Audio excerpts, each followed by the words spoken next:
আসসালামু আলাইকুম রহমতুল্লাহ বারাকাতু। এক হলো পলসহ গাছ, এই জন্য এখানে একটা থোকা, এইখানে আর একটা থোকা, এই জন্য একটা থোকা,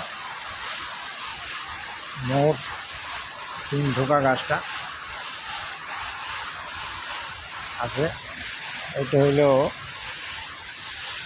মেন গাছ, গ্রেডের ভিতরে উপরে রিং দিয়া বসাইছি।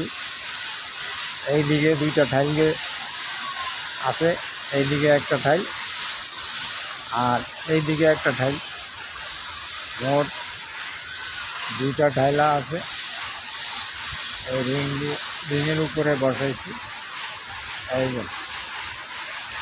এই গাছটা আমি বিক্রি করব, কারো যদি পছন্দ হয় আমাকে নক দিতে পারেন, একটু বেশি দামে বিক্রি করব। ফল সহ গাছ এক হলো।